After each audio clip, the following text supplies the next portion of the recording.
Existiu no Egito uma fechada e misteriosa organização de sacerdotes cujo símbolo era o olho de Horus. Eram o poder real nas sombras atrás do faraó.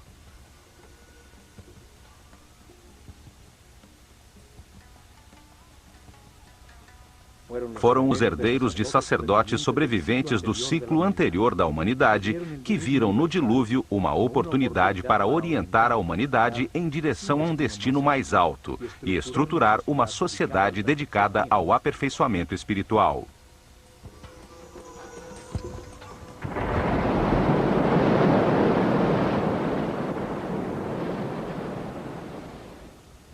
A partir do nada, ao redor de templos e centros religiosos, desenvolveram a civilização egípcia. E nos templos concentraram o conhecimento, o poder, a riqueza material e espiritual.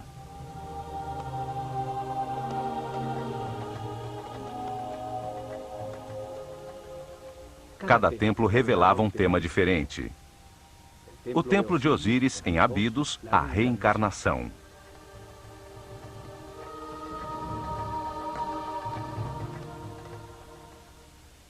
O templo de Com-Ombo, a dualidade.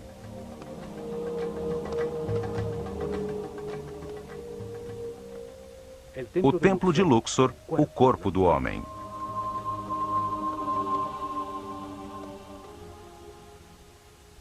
O templo de Hathor, em Denderah, a gestação.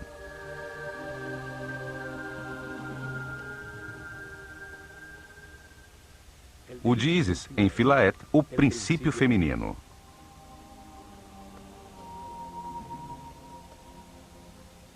Cada templo ampliava o conceito do processo evolutivo. O templo de Horus, em Edfu, revelava a existência da iluminação.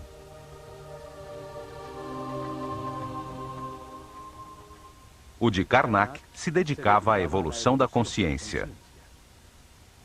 Cada templo era um livro vivo, contando uma história diferente, especializando-se numa parte da revelação. Os templos transmitiam o conhecimento através de histórias simples, cheias de mitos e personagens fantásticos.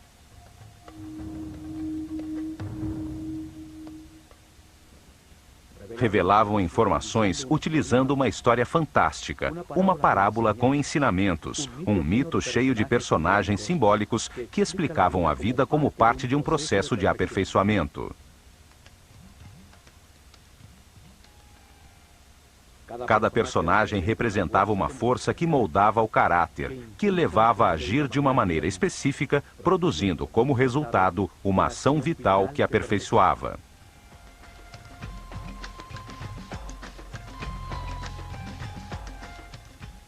As formas dos personagens e a ação vital que representavam indicavam a sabedoria dos sacerdotes do olho de Horus. Para escolhê-los, estudavam profundamente os animais e insetos, até entender a sua função vital e o que se obtinha através dela.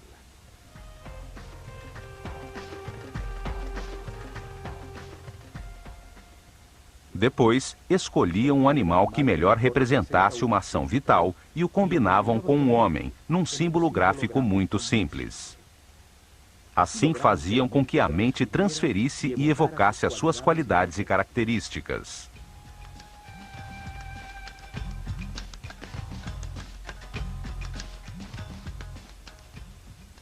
Um homem com cabeça de falcão convertia-se num ser que tudo vê, como um pássaro que evoca a liberdade e a leveza do espírito.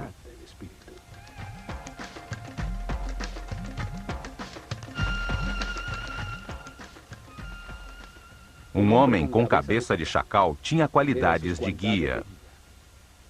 Outro com um sol sobre a cabeça indicava a sabedoria que irradiava, o alto nível de evolução da sua consciência.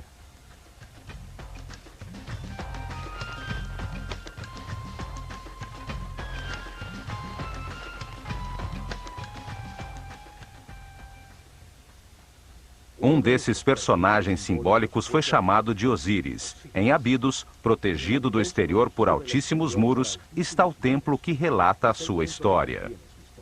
Um enorme complexo onde viveram milhares de pessoas.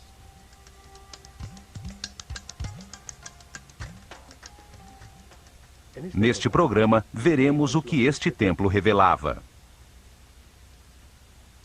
Abidos se encontra a 150 quilômetros ao norte de Tebas, a última capital do Império Egípcio, seu último centro religioso. Por volta do ano 1300 a.C., Sete I e seu filho Ramsés II construíram um templo dedicado a revelar a existência da reencarnação. O templo era formado por 2 pátios fechados,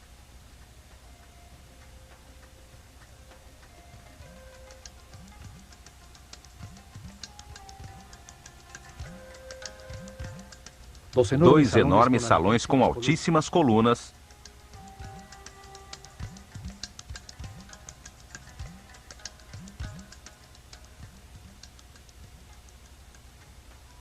sete santuários e uma série de câmaras e áreas de serviço.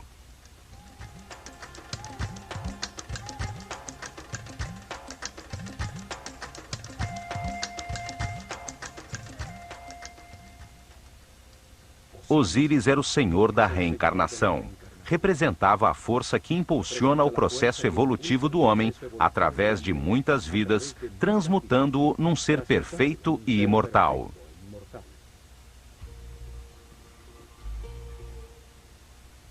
Neste templo, os sacerdotes do Olho de Horus revelaram que a reencarnação é um processo evolutivo criado por Deus para permitir que o homem compreenda a evolução do universo.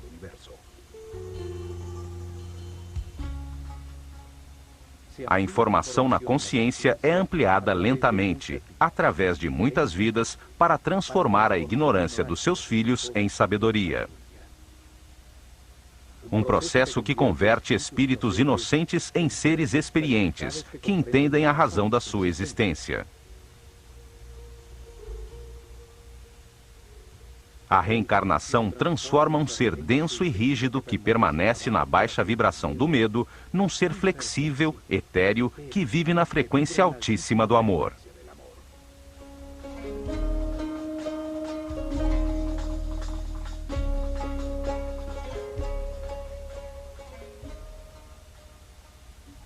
Aos poucos, a sucessão de vidas transforma um homem animal num ser sábio e respeitoso, capaz de manipular imensos poderes com responsabilidade. Um super-homem. O processo de aperfeiçoamento se realiza na Escola Universal dos Contrastes, uma realidade de opostos, polarizada e dual, de luz e escuridão, de matéria e espírito, de sofrimento e felicidade. O contraste permite comparar as partes antagônicas. As situações opostas permitem diferenciar e compreender qual é a verdade que leva ao aperfeiçoamento espiritual, à paz e à harmonia. Esta porta só se abria 4 vezes por ano. 4 dias significativos que uma sociedade orientada e regida pelos astros demonstrava através de sua arquitetura seu conhecimento dos movimentos do Sol. Esses dias de equinócios e solstícios definiam os ciclos climáticos da Terra. As 4 esquinas do Sol marcavam as mudanças de estação, a enchente do Nilo, o tempo do plantio e da colheita. O primeiro raio de sol entrava pela porta do templo, iluminando o interior do santuário de Amon-Ra, a Barca de Ouro.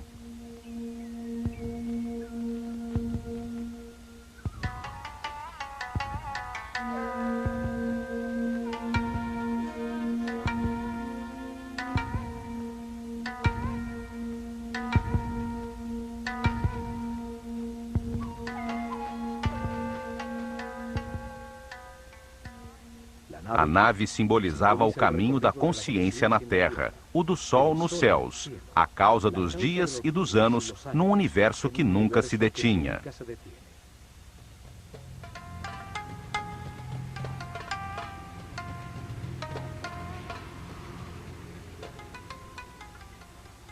O povo só podia entrar até esses pátios para participar das cerimônias que se realizavam ao entardecer e ao amanhecer de solstícios e equinócios, como em todos os templos do Egito. Este primeiro salão continha informação sobre o tempo e o espaço, os ciclos zodiacais que produzem ritmos, tempos difíceis e fáceis, a alternância necessária no universo de contrastes.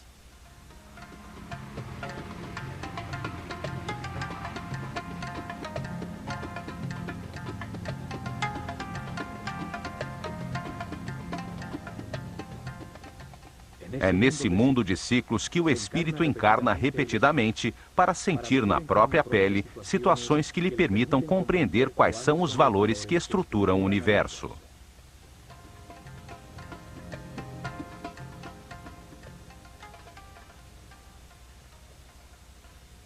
Em cada vida, adota uma nova personalidade, com outra família, em outro lugar e tempo, para experimentar situações definidas por um novo destino. Tem uma mente livre para decidir como agir nas situações que enfrenta e para analisar o resultado de seu comportamento. É assim que evolui, ao tomar milhões de decisões e avaliar os seus resultados.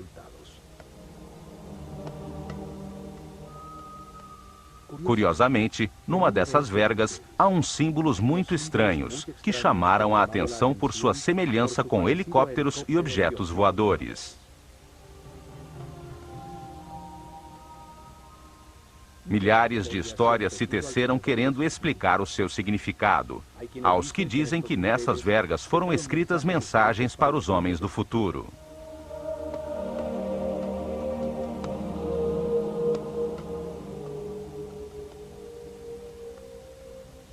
E no momento em que estes símbolos forem entendidos pelos visitantes do templo, chegará a nova era de Aquário e a humanidade viverá o fim de um ciclo e uma mudança transcendental.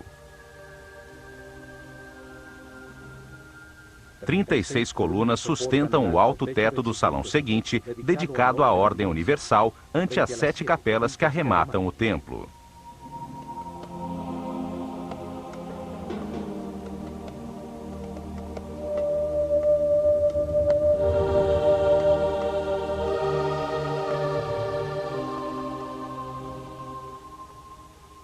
Num dos muros aparece Ísis, irmã de Osíris, que rege a consciência do homem, representado pelo faraó Sete I, que tem o cajado de pastor de toda a humanidade.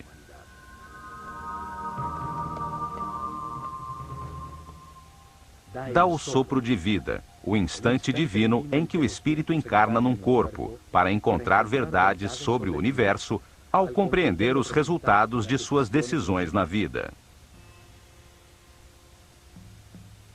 Em cada vida se tem um novo corpo que obedece às decisões da mente e envia permanentemente informação do mundo exterior através dos sentidos e terminações nervosas.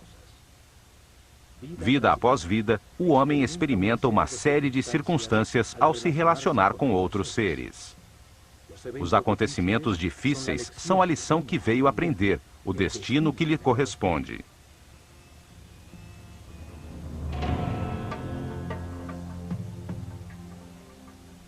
A reencarnação transforma o homem pouco a pouco num ser tolerante.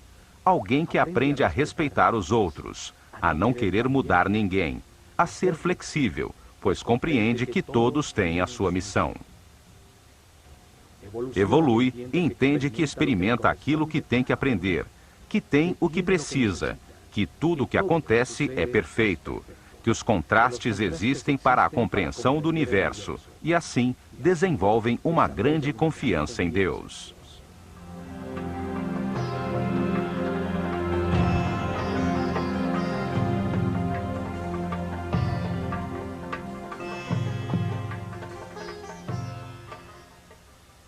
Transformam o sofrimento em paz, a intolerância em respeito, a agonia em harmonia. Encontra a felicidade. Assim, eleva sua energia vital, alcança sentidos e poderes e torna-se um ser invulnerável.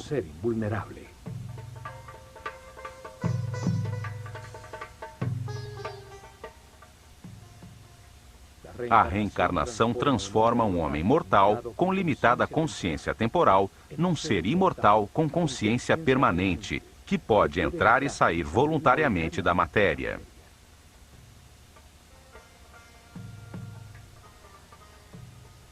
O homem tem mais que uma vida. A morte é apenas uma porta para mudar as circunstâncias e receber outro destino. Cada vida é uma lição diferente, uma parte do processo de aperfeiçoamento para chegar cedo ou tarde, através do respeito e da paz interior, à imortalidade. A revelação egípcia estabelece que cada espírito passa por esse processo de aperfeiçoamento durante um ciclo cósmico, uma volta do sistema solar ao redor do Sol central da galáxia. Durante esse período de tempo, 25.920 anos, o planeta Terra passa por cada uma das 12 constelações das estrelas que formam os 12 signos zodiacais na abóbada celeste.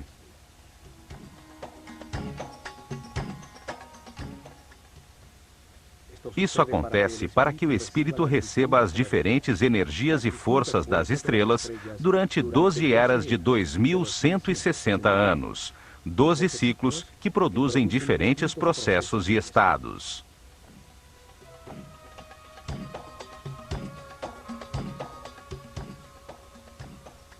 Durante essa volta, o espírito reencarna umas 700 vezes em diferentes corpos, lugares, tempos, circunstâncias, condições e personalidades. Durante essas vidas, ascende do primeiro ao 7º nível de consciência.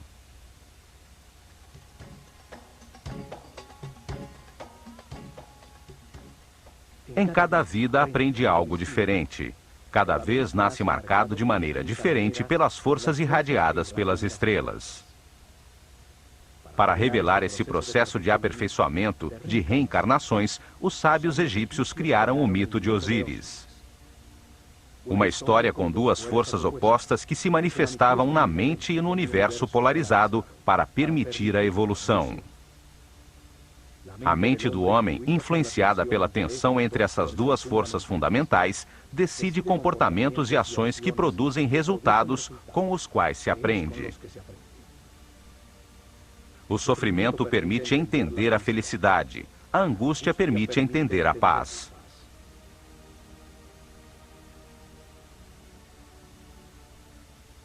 O mito tinha 4 personagens fantásticos. 4 irmãos que se juntaram de maneira natural e, ao fazê-lo, representaram duas forças opostas, a luz e a escuridão.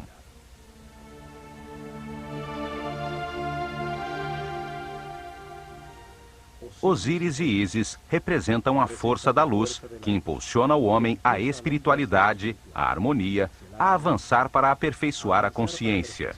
São o motor das reencarnações.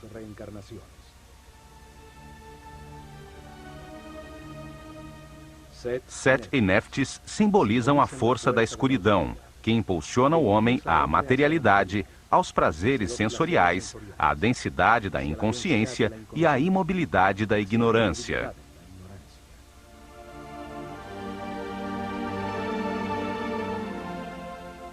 Osíris é a força ativa masculina. A vontade baseada nas certezas adquiridas, na informação verificada para impulsionar ações que produzam harmonia, paz e felicidade. A forma simbólica de Osíris é a de um homem envolto em faixas, um espírito envolto pelo corpo. Tem uma coroa branca, a consciência em formação sobre a sua mente, com 2 plumas laterais, as 2 forças polares do universo, a dualidade contraditória que lhe permite comparar para compreender a verdade.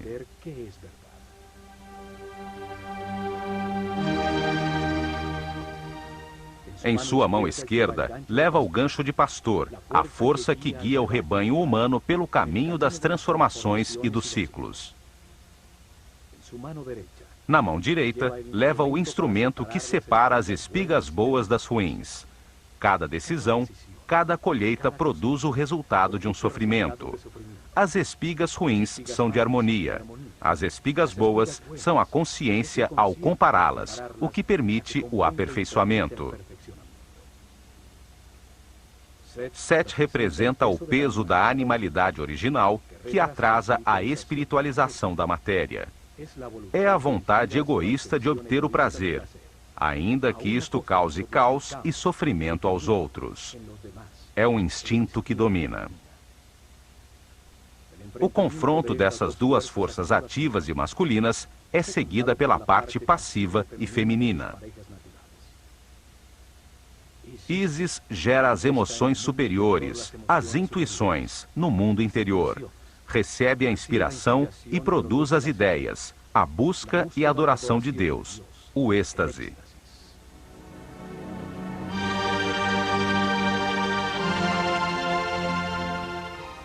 Néftis recebe as sensações e os desejos gerados pelo corpo. Gera a análise elementar perceptiva do mundo exterior através dos sentidos.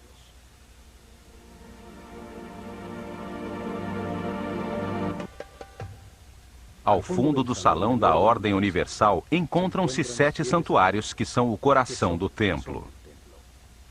Explica as fases do Gênesis, a aparição do pensamento humano e os princípios divinos, as forças que impulsionam seu processo de aperfeiçoamento. O primeiro santuário está dedicado a Thoth e ao nascimento do faraó Sete I, que representa no templo o nascimento da consciência do homem no universo.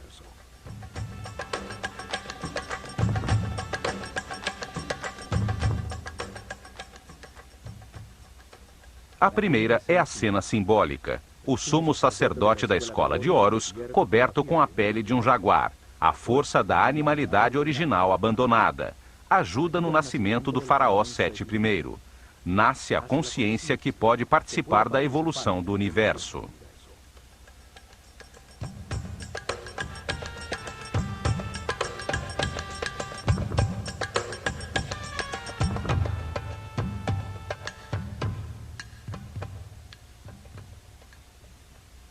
Thoth, um homem com cabeça de íbis, simboliza o verbo divino, que dá nome a tudo o que existe. Representa o princípio multiplicador do único Deus, que ao nomear, cria um ser divino. Thoth carrega o livro do destino, onde anota as transformações de cada espírito, os nomes e formas, as diferentes personalidades na cadeia de reencarnações que nos levam à imortalidade.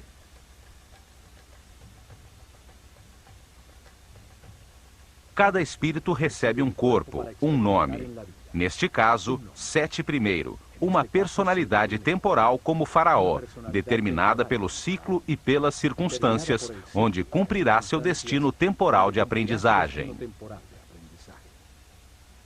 Thoth escreve em seu livro o nome dentro de um laço, chamado cartucho egípcio. Cada laço tem um nó na sua base e representa uma das vidas temporais do Espírito Eterno.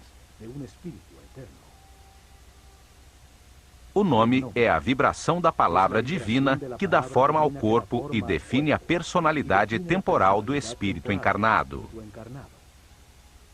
Em cada vida tem-se um nome diferente. É uma lição de cada vez. O destino define as circunstâncias que são necessárias viver para que se aprenda. Thoth é o escrivão dos céus. Arquiva a lição que o espírito encarnado deve aprender no livro do destino e, no momento da sua morte, escreve os sucessos obtidos. Ele é o ser responsável pela palavra, é o inventor da linguagem, da escrita e do intelecto que retém, compara e analisa.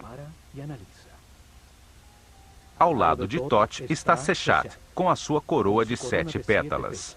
7 é o número do processo. 7 são os níveis da mente do homem. Ela escreve na matéria o nome do faraó, dando lugar a seu atual ciclo temporal.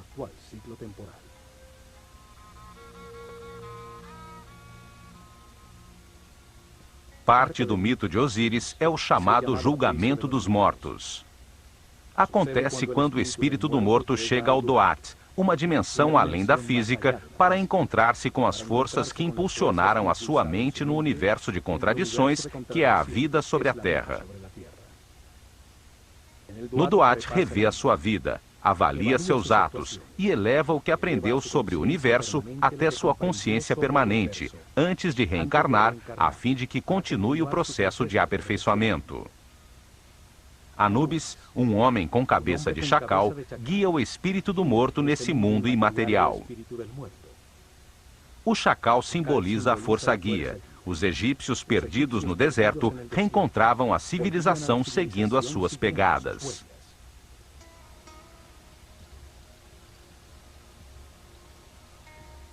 Anubis coloca o coração na balança dupla de Maat, a deusa da verdade e da justiça. O coração é o símbolo do que o morto sentiu, pensou, decidiu e fez. O contrapeso é a leve pluma da verdade que determina se aprendeu a lição devida. Precede a Thoth um homem com cabeça de íbis que simboliza o único Deus quando multiplica os seres da criação. Ele pesa o resultado de cada decisão, avalia o seu comportamento em cada circunstância difícil do seu destino, a lição essencial nesta encarnação.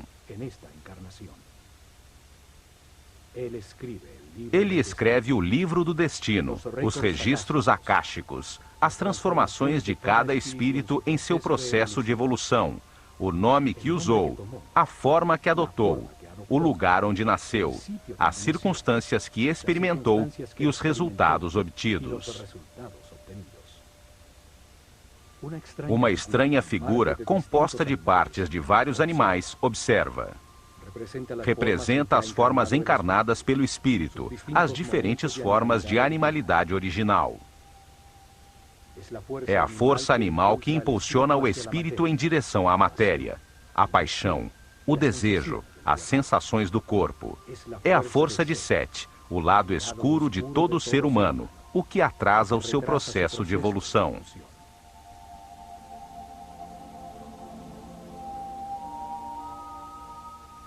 O espírito eleva as compreensões verificadas por sua personalidade temporal até sua parte eterna e recebe de Thoth um novo destino, uma nova lição e uma nova vida para viver.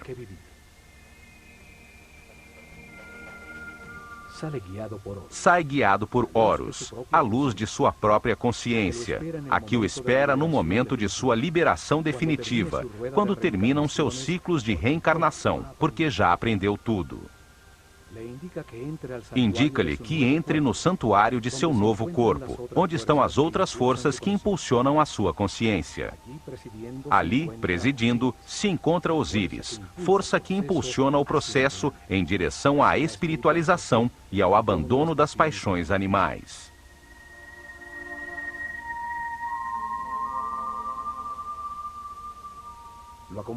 Está acompanhado de Ísis e Néftis, suas conexões com as sensações e emoções do corpo que ocupa nesta nova vida em que acaba de nascer.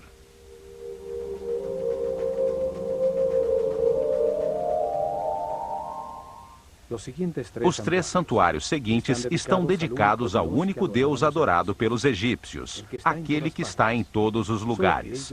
Contudo, eles o viam em 3 fases diferentes, 3 momentos diferentes de um só Deus. O Egito é um país de um só Deus, e sempre foi assim.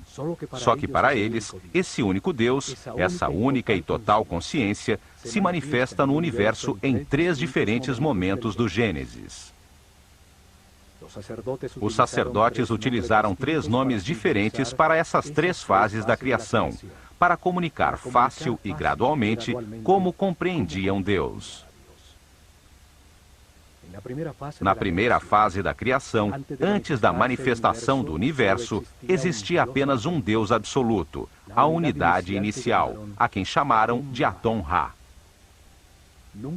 Nunca foi representado com uma forma física, e nos hieroglifos era desenhado como um disco dourado, um sol simbólico, fonte da luz.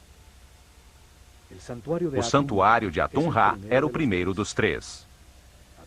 Atum-Ra é o Deus absoluto, que existia antes da manifestação do universo. Ele é a unidade, a matéria-prima, o caos que contém tudo em potência, o nada, o grande princípio, a própria essência de todas as coisas, o Espírito Divino, eterno, imutável, que sabe tudo e está em todas as partes. O santuário seguinte é o de Ptah, Deus na hora em que a sua vontade manifesta a criação e dá lugar ao universo.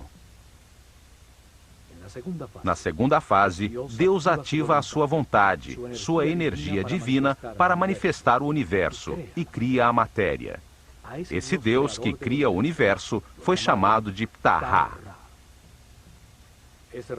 Nos escritos sagrados está representado por um homem envolto em faixas, que segura um bastão composto de 3 símbolos. O Ankh, ou símbolo da energia vital criadora, que se manifesta como vida nas pulsações do sistema vascular. A força divina é chave da vida. O Uas, que representa a artéria principal, simboliza o canal por onde flui a energia pelo corpo. Também tem a forma de um bastão que utilizavam no campo para controlar serpentes. O controle da corrente vital, a serpente energética, o Kundalini que sobe pela coluna vertebral. O Djed, que simboliza o eixo de crescimento e desenvolvimento de todo ser vivo, a coluna vertebral que estrutura todos os seres, dando forma aos diferentes corpos. O bastão de Ptah tem, portanto, uma profunda simbologia referente à energia que gera a vida. Ptah representa o momento em que a vontade ativa de Deus manifesta uma força sobre si mesmo que condensa sua substância original, a que chamamos espírito. Este reage, criando uma força contrária expansiva que põe o universo em movimento.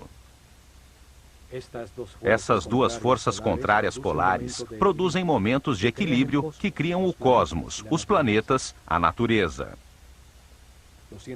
Os cientistas atuais chamam esse momento de Big Bang. A força que condensa é chamada de força centrípeta.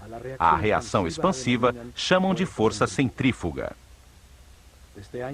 Desde Einstein, se aceita que a matéria seja uma forma de energia, uma coagulação ou condensação de luz.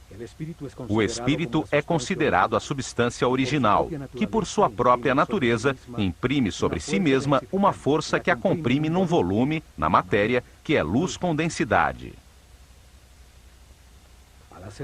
Ao fazê-lo, gera automaticamente uma força contrária, que tenta soltar-se da forma em que está comprimida, conseguindo como resultado o movimento e o tempo.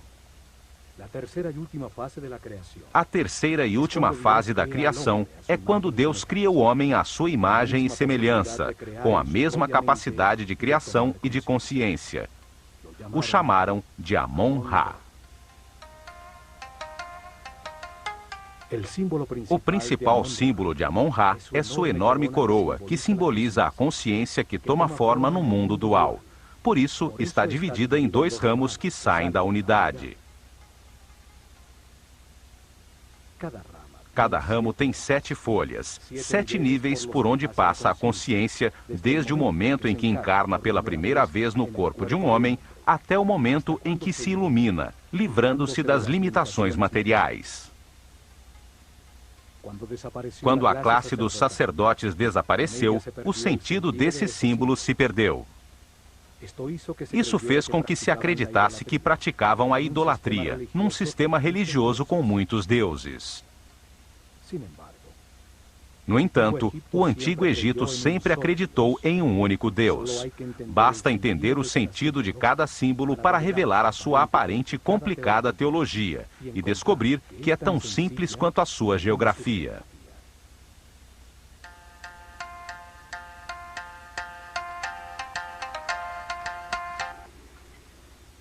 No templo de Osíris, em Abidos, o único Deus, em cada uma das fases da criação, tem o seu próprio santuário. O último santuário é o de Amon-Ra. representa o momento em que no universo existente, Deus cria o homem à sua imagem e semelhança com o propósito de conscientizá-lo sobre a própria vida. Esta é a capela central do templo, dando importância central ao aparecimento da consciência no universo.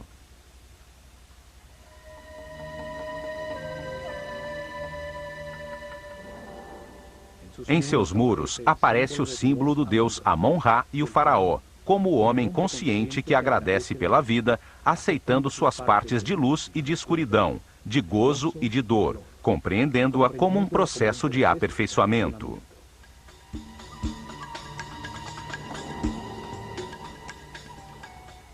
Amon-Ra também simboliza de maneira fálica a multiplicação da consciência, com um falo à altura do umbigo, o lugar de onde cresce o homem. Usa sempre alguns dos símbolos sagrados, a chave da vida ou o canal da energia.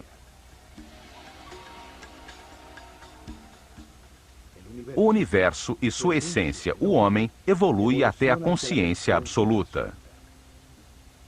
O destino divino do homem é chegar ao passo seguinte da evolução, um ser espiritual e supramental. O faraó envolve Amon-Ra com uma capa transparente, representando o dar forma a Deus na mente do homem, para que compreenda a razão da existência. Aponta com seu dedo para o terceiro olho, ponto reconhecido em muitas religiões e cultos como a porta além do físico. Amon-Ra recebe uma taça em forma de coração que contém o amor e a sabedoria armazenada pela evolução de todos os homens. As 3 capelas seguintes estão dedicadas da seguinte maneira: a primeira a Osíris, a segunda a Ísis e a terceira ao filho de ambos, Horus. Na criação polar que se manifesta como luz e escuridão, Osíris e Ísis representam a luz, o avanço da consciência através dos ciclos de vida, morte e renovação.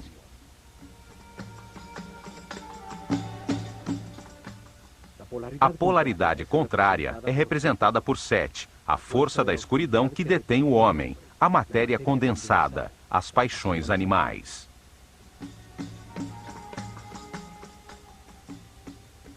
Horus nasce quando a luz triunfa sobre a escuridão. É o filho de Osíris e Ísis. Representa o momento em que cada ser espiritualiza a sua matéria, deixando para trás a sua animalidade original, transformando-se num ser sem limitações, consciente de todas as vidas que viveu. Osíris aparece nos muros de seu santuário com diferentes chapéus simbólicos na cabeça. Momentos distintos do processo de aperfeiçoamento, diferentes etapas e estados adquiridos. O processo de evolução acontece simultaneamente de 2 maneiras. Um processo visível e exterior de evolução física, onde uma forma cada vez mais sofisticada de corpo é mantida e transmitida continuamente através da hereditariedade. E um segundo processo invisível de evolução do espírito através da reencarnação, em direção a graus cada vez maiores de consciência, até chegar o momento do nascimento de Horus no interior de cada homem. Num processo de autotransformação, se abandona a animalidade original, o peso morto da subconsciência corporal e a luz da consciência ilumina tudo.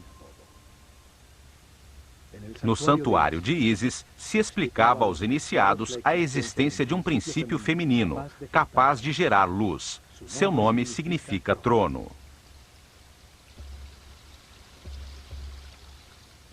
Cada imagem simbólica expressa um pensamento de uma maneira muito simples, além da linguagem.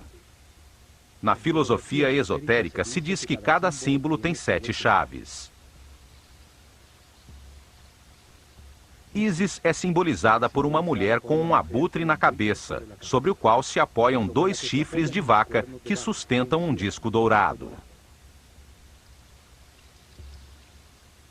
Osíris e Ísis representam 2 forças gêmeas, orientadas à espiritualização da matéria, à evolução da consciência. No mito, converteram-se em irmãos ou em marido e mulher.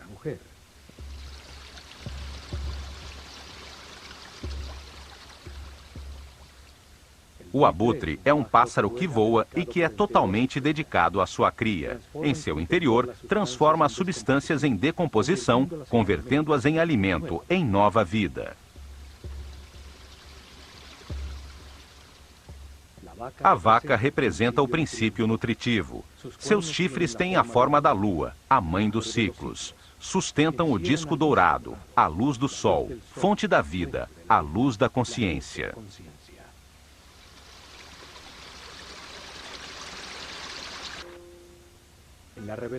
Na reveladora história mítica, Osíris e Ísis governavam o Egito. Deram forma às suas leis, foram um instrumento da civilização, ensinando o respeito e a busca de Deus.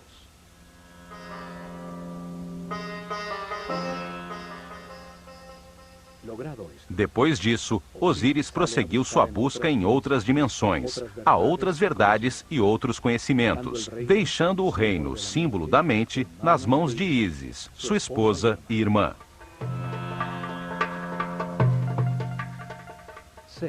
Sete, seu outro irmão, a força animal obscura, queria apoderar-se do reino, da mente do homem e de Ísis, por quem estava loucamente apaixonado. Quando Osíris regressou, Sete, em conspiração com outros 72 nobres, o convidou a um banquete ao qual levou um belo sarcófago talhado na madeira, do tamanho exato de Osíris. Declarou que o daria de presente a quem se ajustasse nele perfeitamente. Um a um, eles experimentaram, e quando Osíris se deitou em seu interior, os conspiradores fecharam a tampa e selaram-na com chumbo. Depois atiraram o sarcófago no Nilo. Sete, que representava a parte animal e passional de todo ser, tomou posse da mente, limitando-a às sensações e desejos do corpo.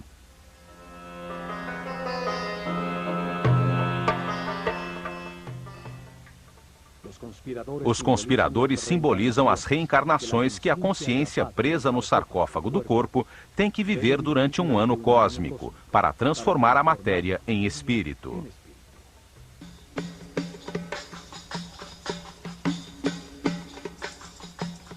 Setenta 72 anos se passam, enquanto a Terra percorre um arco de 30 graus de cada constelação na abóbada celeste.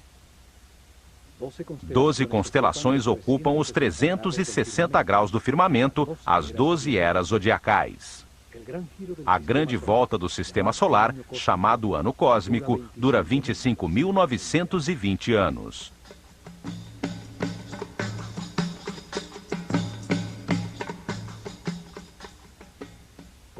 Segundo o mito, o sarcófago com Osíris chegou às costas do Líbano, onde, preso a uns galhos de tamarga, converteu-se numa bela árvore que o contém em seu interior. O rei desse lugar viu a bela árvore e a cortou para fazer uma coluna do seu palácio, sem saber que o sarcófago continuava incrustado em seu interior.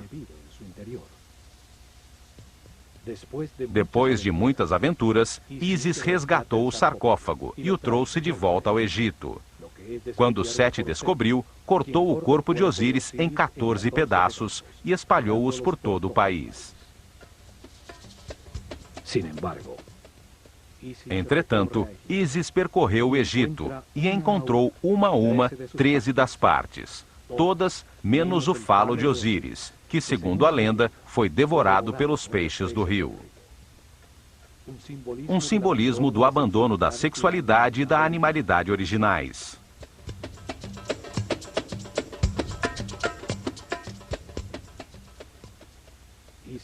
Ísis, ajudada por Tote, conseguiu unir os pedaços do corpo de Osíris e teve uma comunhão espiritual com seu marido. Ela ficou impregnada de sua essência e engravidou de Horus.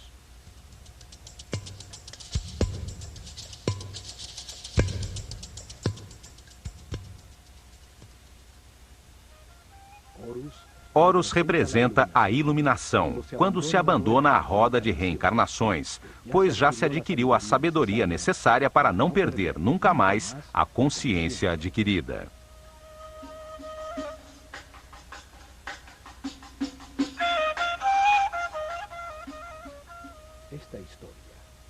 Esta história simboliza a evolução, o processo do espírito do homem, desde a primeira vez que encarna num corpo, até que depois de muitas vidas, através das emoções superiores, da inspiração e da intuição, alcança a iluminação e a sabedoria para sempre.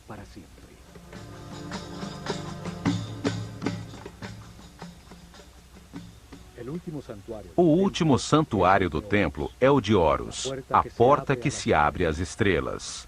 Horus representa o momento da ressurreição, da iluminação e da imortalidade.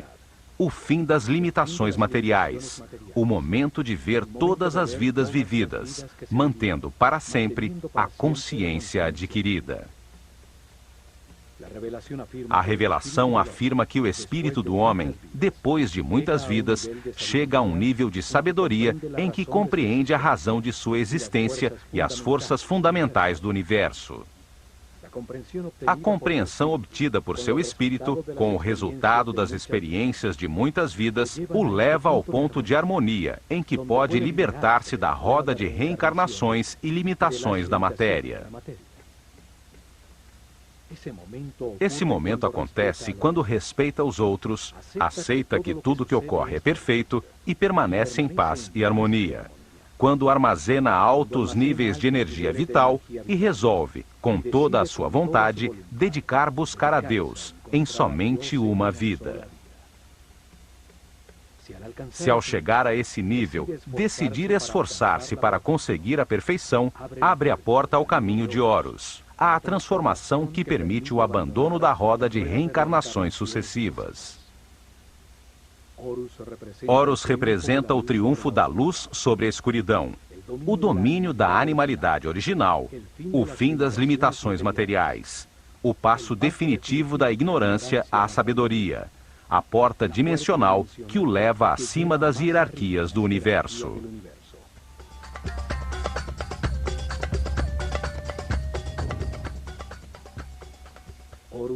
Horus é simbolizado por um falcão dourado que tudo vê, que voa livre como um espírito, por cima das circunstâncias materiais. Todos avançamos e reencarnamos, impulsionados pela força de Osíris, e levamos dentro de nós a semente de Horus, a passagem à imortalidade e à consciência permanente. Só poderemos chegar lá aprendendo a ser flexíveis, a valorizar o que temos, a aceitar as circunstâncias e as pessoas que nos rodeiam e a agradecer pela oportunidade de estar vivos, para tomar consciência de que fomos criados por amor.